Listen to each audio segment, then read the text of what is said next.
जय श्री कृष्णा। आप सभी का स्वागत है मेरे YouTube चैनल गोपाल दीवानी में। आप सभी को सावन मास की बहुत बहुत बधाइयाँ। जैसा कि आपको पता है कि ये शिवरात्रि का पावन महीना है। हिंदू पंचांग के अनुसार फागुन माह की कृष्ण चतुर्थी को महाशिवरात्रि का पर्व मनाया जाता है। माना जाता है कि सृष्टि का प्रारंभ इसी दिन से हुआ था। पौराणिक कथाओं के अनुसार इस सृष्टि का आरंभ अलिंगन महादेव का विशालकाय स्वरूप है, इसके उदय होने के कारण हुआ था। इसी दिन भगवान शिव का विवाह देवी पार्वती के साथ हुआ था। साल में होने वाली 12 शिवरात्रियों में से महाशिवरात्रि को सबसे महत्वपूर्ण माना जाता है। समुद्र मंथन में हलाहल नामक विष भी पैदा हुआ था। हलाहल विष में ब्रह्मांड को नष्ट करने की क्षमता थी और केवल भगवान शिव इसे नष्ट कर सकते थे। भगवान शिव ने हलाहल नाम विष को अपने कंठ में रख लिया था।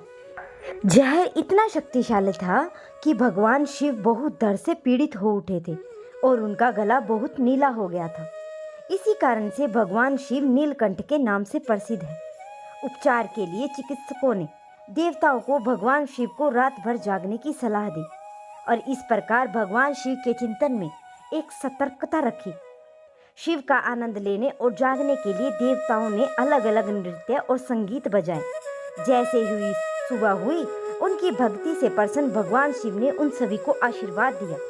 शिवरात्रि इस घटना का उत्सव है जिससे शिव ने दुनिया को बचाया। तब से ही इस दिन भगत उपवास करते हैं।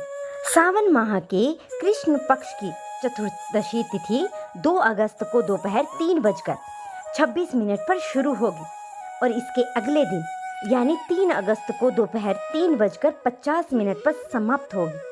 ऐसे में सावन शिवरात्रि का पर्व 2 अगस्त को मनाया जाएगा। शिवरात्रि के दिन उपयोग होने वाली सामग्री लिस्ट के बारे में जान लेते हैं। इसमें हमें चाहिए होगा बेलपत्र, भांग, धतूरा, गाय का कच्चा दूध, चंदन, रोली, केसर, भस्म, कपूर, दही, मौली यानी कलावा, अक्षत, साबुत चावल, शहद, मिश्री, धूप, दीप, साबुत हल्दी, नाग केसर, 5 प्रकार के फल, गंगा जल, वस्त्र, जनेऊ, इत्र, कुमकुम, पुष्पमाला, शमी का पत्र, खसखस, लौंग, सुपारी, पान, रत्न आभूषण, इलायची, फूल आसन और पार्वती जी के श्रृंगार की सामग्री और पूजा बर्तन और दक्षिणा, इन सब चीजों का प्रबंध एक ही दिन पहले कर ले। शास्त्रों के अनुसार महाशिवरात्रि की पूजा निशिन काल में करना उत्तम माना गया है। हालांकि भगत अपनी सुविधा अनुसार भी भगवान शिव की पूजा कर सकते हैं। पूजा करने से पहले अपने माथे पर त्रिपुंड लगाएं और इसके लिए चंदन या विभूत 3 उंगलियों पर लगाकर माथे के बाईं तरफ और दाईं तरफ त्रिपुंड लगाएं। शिवलिंग का दूध, दही, घी, शहद और गंगा जल से अभिषेक करें।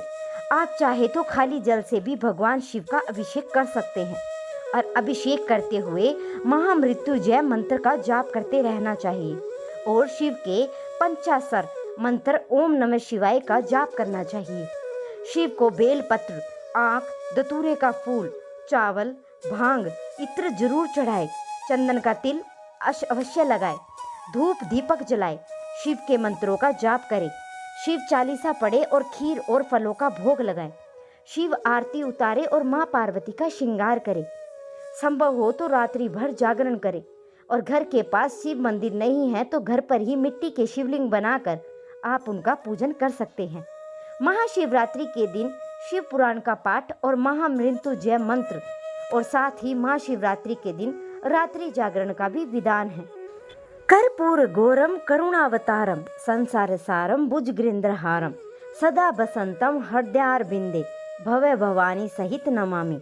अर्थात कर्पूर गौरम, करुणा के कपूर के समान गौर वर्ण वाले, करुणावतारम, करुणा के जो साक्षात अवतार है, संसार सारम, समस्त सृष्टि के जो सार है, भुजगेंद्रहारम, इस शब्द का अर्थ है कि जो सांप को हार के रूप में धारण करते हैं, सदा वसंतम हृदयारविंदे भव्य भवानी सहित नमामि। इसका अर्थ है कि जो शिव पार्वती के साथ सदैव मेरे हृदय में निवास करते हैं उनको मेरा नमन है। आप इस शिवरात्रि के पावन अवसर पर महामृत्युंजय मंत्र का जाप अवश्य करें ओम त्र्यंबकम यजामहे सुगंधिम पुष्टिवर्धनम उर्वारुकमिव वंदना मृत्यु मोक्ष्य मामृता।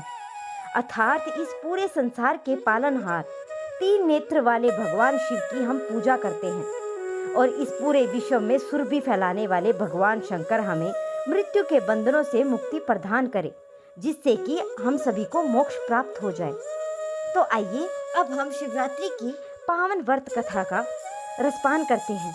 आप सभी से अनुरोध है कि कथा को पूरा सुनकर जाएं। आइए कथा आरंभ करते हैं। किसी समय में वाराणसी के वन में एक भील रहता था और उसका नाम गुरुद्रोह था। वह वन्य प्राणियों का शिकार करके अपने परिवार का भरण पोषण करता था।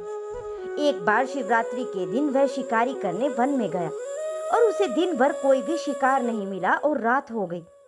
तभी उसे वन में एक झील दिखाई दी। उसने सोचा कि मैं यहीं पेड़ पर चढ़कर शिकार की राह देखता हूँ, कोई न कोई प्राणी यहाँ पानी पीने आएगा। और ऐसा सोचकर वह पानी का पात्र भरकर विल्ल वृक्ष पर चढ़ गया और उस वृक्ष के नीचे शिवलिंग स्थापित था।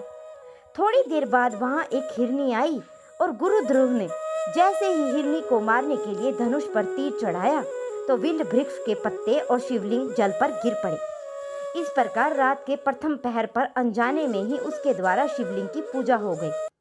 तभी हिरनी ने उसे देख लिया और पूछा कि तुम क्या चाहते हो। वह बोला कि मैं तुम्हें मारकर अपने परिवार का पालन करूंगा।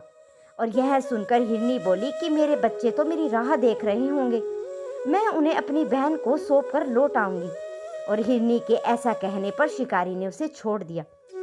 थोड़ी देर बाद उस हिरनी की बहन उसे खोजते हुए झील के पास आ गई। शिकारी ने उसे देखकर पुनः अपने धनुष पर तीर चढ़ाया और इस बार भी रात के दूसरे पहर में विल्ल वृक्ष के पत्ते व जल शिवलिंग पर गिर पड़े। शिव की पूजा हो गई और उस हिरनी ने भी अपने बच्चे को सुरक्षित स्थान पर रख आने को कहा। शिकारी ने उसे भी जाने दिया। थोड़ी देर बाद वहां एक हिरण अपनी हिरनी को खोजने आया। इस बार भी वही सब हुआ और तीसरे पहर में भी शिवलिंग की पूजा हो गई। वह हिरण भी अपने बच्चों को सुरक्षित स्थान पर छोड़कर आने की बात कहकर चला गया। अब तीनों हिरनी व हिरण मिले तो प्रतिज्ञाबद्ध होने के कारण तीनों शिकार के पास आ गए।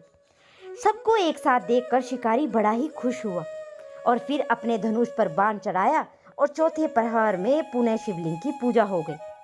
इस प्रकार गुरुद्रोह दिन भर भूखा प्यासा रहकर रात भर जागता रहा और चारों पहर अनजाने में उससे शिव की पूजा हो गई और शिवरात्रि के व्रत संपन्न हो गया, जिसके प्रभाव से उसके पाप तत्काल ही भस्म हो गए। पुण्य उदय होते ही उसने सभी हिरने को मारने का विचार त्याग दिया। तभी शिवलिंग से भगवान शंकर प्रकट हुए और उन्होंने गुरुद्रोह को वरदान दिया कि त्रेता युग में भगवान राम तुम्हारे घर आएंगे और तुम्हारे साथ मित्रता करेंगे, तुम्हें मोक्ष भी प्राप्त होगा। और इस प्रकार अनजाने में किए गए शिवरात्रि व्रत से भगवान शंकर ने शिकारी को मोक्ष प्रदान किया। तो ये थी शिवरात्रि की पावन व्रत कथा और शिवरात्रि के बारे में कुछ जानकारियाँ। आशा करती हूँ कि आप सभी को यह जानकारियाँ और शिवरात्रि के पावन व्रत की कथा अवश्य पसंद आई होगी। अगर आप सभी को कथा पसंद आई हो तो मेरे चैनल को सब्सक्राइब कर दीजिए, वीडियो को लाइक कर दीजिए और वीडियो को ज़्यादा से ज़्यादा शेयर करना ना भूलें।